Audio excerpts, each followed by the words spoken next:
mostly allergy time. I hope. I can't find an allergy, I'm afraid.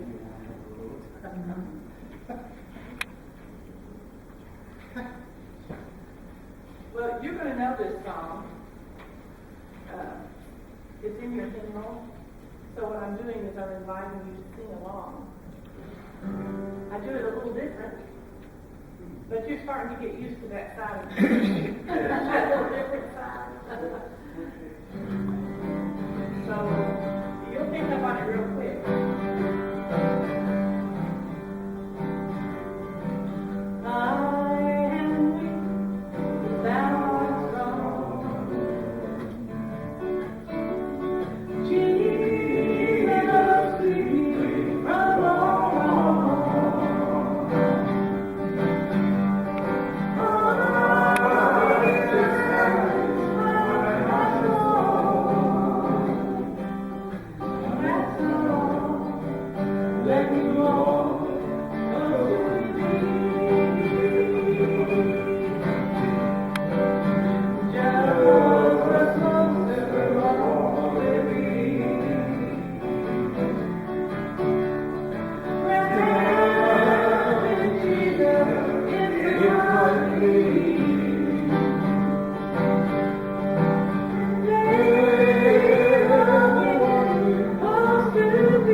Straighten things up around here a little bit. And I love the old hymns of the church, but I love some of the great new music that's being written too, don't you? Yes. There's so many wonderful pieces, arrangements, styles of singing. I think we are truly blessed. Our scripture lesson this morning comes from the Gospel of Luke, and you all are just going to, I know you'll be kind enough to bear with me. I'm going to have to stop and drink water every so often. But if you would like to read along, it's in the 10th chapter, and a very short passage that I'm going to read. It begins with verse 38.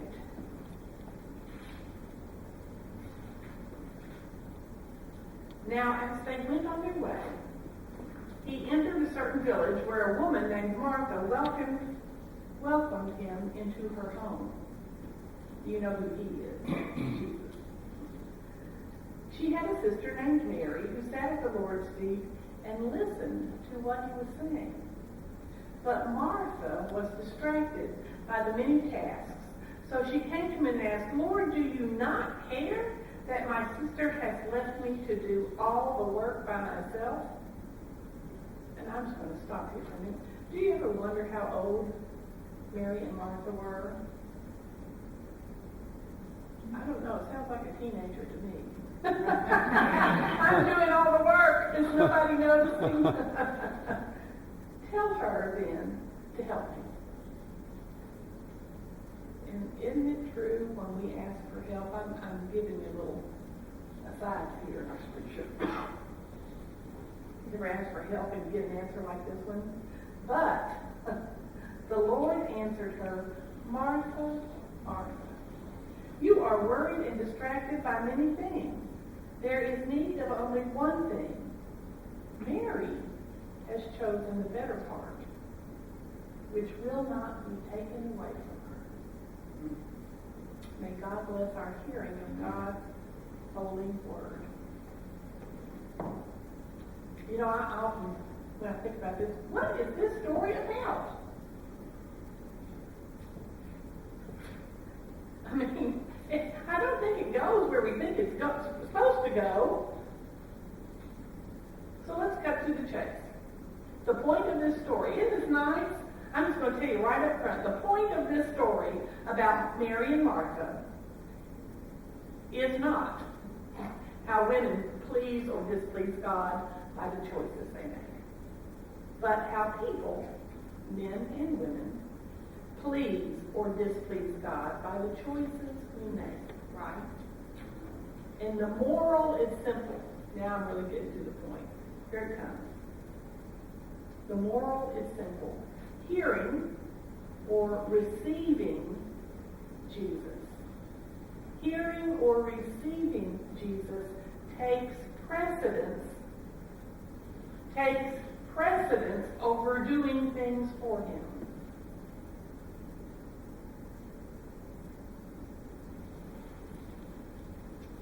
You remember Corrie ten Boom, and she had a book. It was called Tramp for the Lord, and she told the story about this pastor who came to a really frustrated pastor, and he said, I have given everything for the Lord, and still he found no success in his ministry.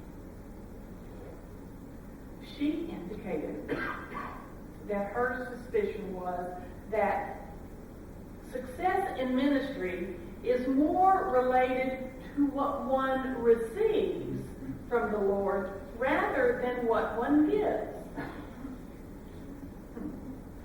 Both, right, at least, are essential. Martha's failing is that she doesn't perceive the time. She doesn't understand the time. That afternoon, with Jesus in her home, that afternoon was for receiving.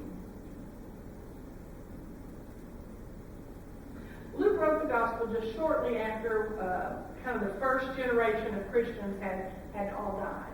Okay? And so some of the old folks might still have remembered hearing or seeing Jesus in person, right? There's a few folks still around. But for most of this congregation, that had not been their experience. They did not know Jesus. They hadn't gone and seen him personally. And so as they hear this story, they think, wow, how precious is this? How great is this? You can just imagine how wonderful they think it would have been to actually have been there, could you imagine Jesus in your home? This was an exciting little passage. And so Luke tells them the story. It was a great story about Jesus coming to the home of two of his disciples, Mary and Martha, and he spent the day with them. So for Luke's generation of Christians, they would just think, God, that had to be the greatest day in their life.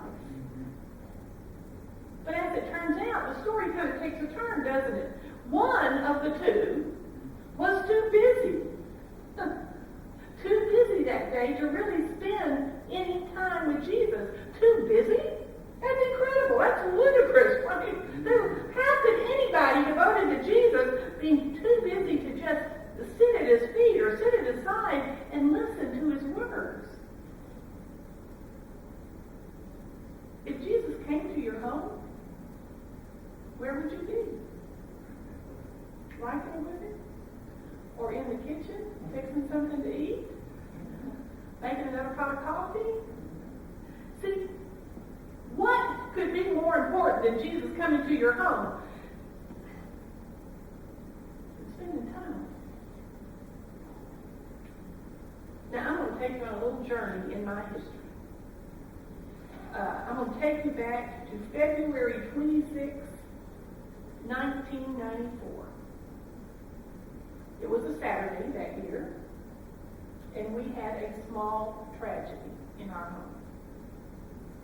Our daughter Becky was 8 years old. Her brother, Chris, was a grown-up 11. It was a Saturday morning, and at the time, my husband Eric and I were still soundly asleep in bed. Now I'm going to give you the information ahead of time here. What the tragedy that befell us that day was Becky's pet mouse died. I had noticed that it was a very small mouse, and it wasn't really growing like it should, and sure enough, that little mouse died. Wasn't the tragedy you were thinking of, was it? Now, I have to tell you, like most families, we've had pets die before, right? We have flushed goldfish down toilets. We have buried hamsters in shoe boxes in the backyard. And a poignant memory that I'll never forget was when we all stood around with our veterinarian in the backyard who kindly put our aged older dog and family friend to sleep. But that week, February 26, 1994, it was a little teeny baby mouse. It was an orange and white mouse. I remember it vividly. And it was the special mouse that Becky had picked out of a million mice in the pet store. It was the mouse that Becky paid for all by herself. Carefully, remember these days when your children were little, counting those dimes and nickels? She counted it. I remember the mouse cost $1.50 plus tax. Yes, we actually paid money for a mouse. It still strikes me odd, but we did. And this cute little orange and white mouse was named and renamed till we were not really sure who it was. And Becky was so proud of this mouse. I mean, it slept with her in her bed. And she took it to school, and she let the children gently hold her pet. And when she brought him home that afternoon, she told me she wasn't going to let people hold him anymore until he got bigger and stronger. But a couple of days later, he died. It was Saturday morning. Little 8-year-old Becky came into our bedroom early that morning, and she wanted her daddy to get up. She said, "It's something special." It was Saturday morning. We told her it could wait. She said, "You wouldn't say that if something died." I knew then that her mouse had died. I asked Becky, "Honey, what died?" "Nothing," was my answer. Eric decided to get up. I didn't. See, I knew the mouse had died. And after a while, Eric came back into the bedroom with the sad news that the mouse, in fact, had died. And a bit later, we had all gone just outside our front door. We have a little place right outside the front door, and we buried this little baby mouse. And we made a little mouse shrine, complete with candles and flowers. somehow I thought that with this burial ceremony, that would complete Becky's grieving for the mouse. Oh, was I wrong. Later that afternoon, I found Becky walking around our home wearing a white baptismal robe with a red stole. Understand, we have lots of robes in our home. And I watched this big old robe, hanging on her, the red stove, and she goes outside to visit the mouse's grave. Something was going on, right? Well, she fell asleep, and she had laid down on the sofa in the living room. And that sweet little, she just looked angelic laying there on that sofa in that white robe and that red stole wrapped around her. And she slept for about 2 hours. And so in my heart, I thought, well, some sleep will help, right? A little rest always helps.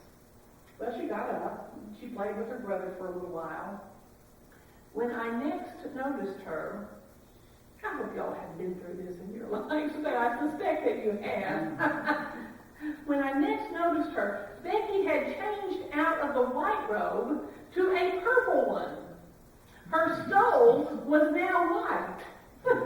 And it was a white one, I remember, had a cross on it. And again, she had enlisted her father's help.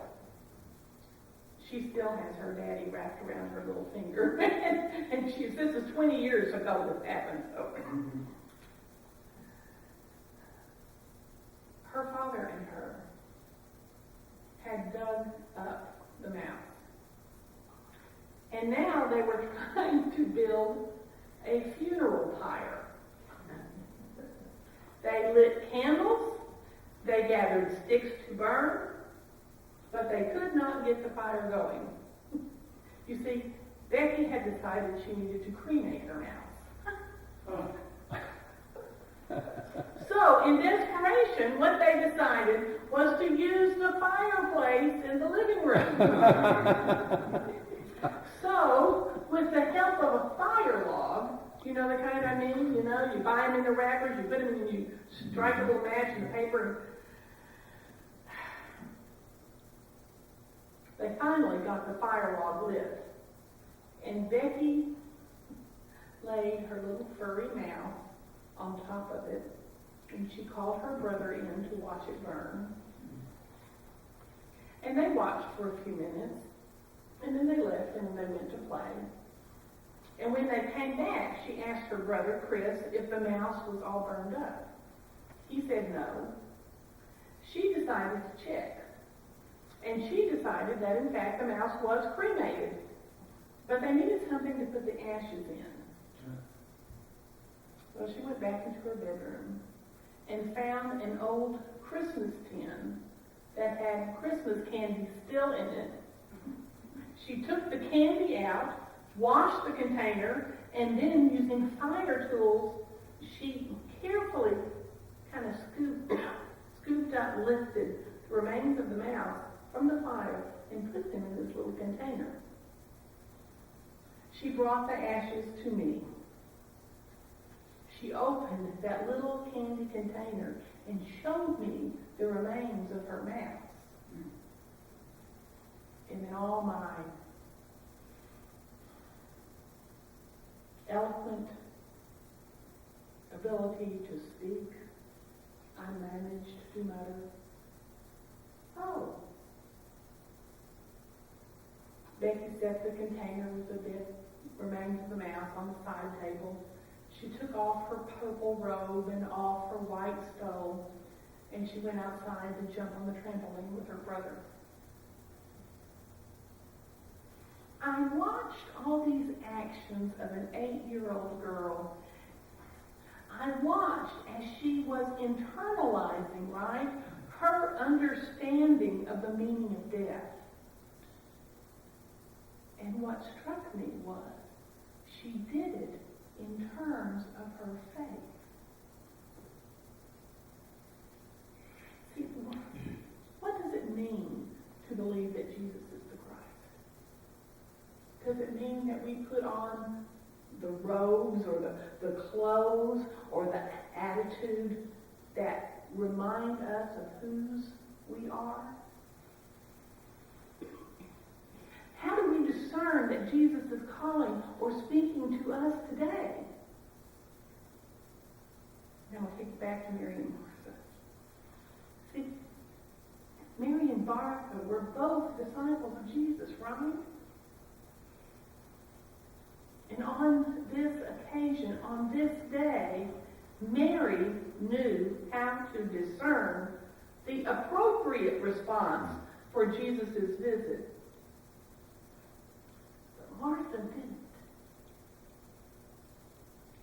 When I think of this little 8-year-old Becky, even dressing in the robes of her parents, both ministers, the robes of her faith, it led me to an unmistakable conclusion that Becky identifies herself as a follower of Jesus.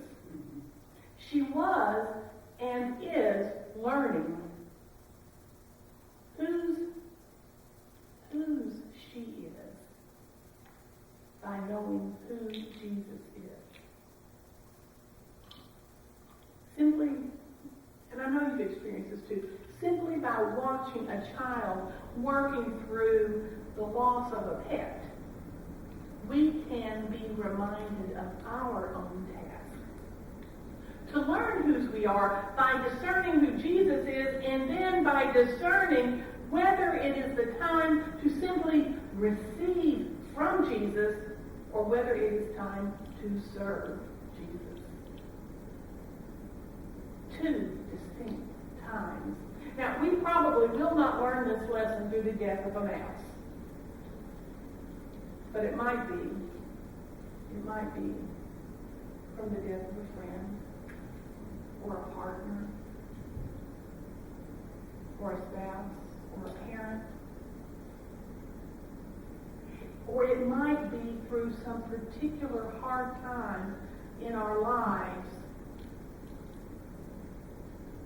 We sometimes learn when life is hard. Or it might be that we simply take the time now to discover again and again who Jesus is. And so we learn whose we are. See, Jesus really still comes into our homes and into our lives in various ways, right? And we're often too distracted with all the important things that we need to do to sit and listen. I know that I am. There is always something to do at the house.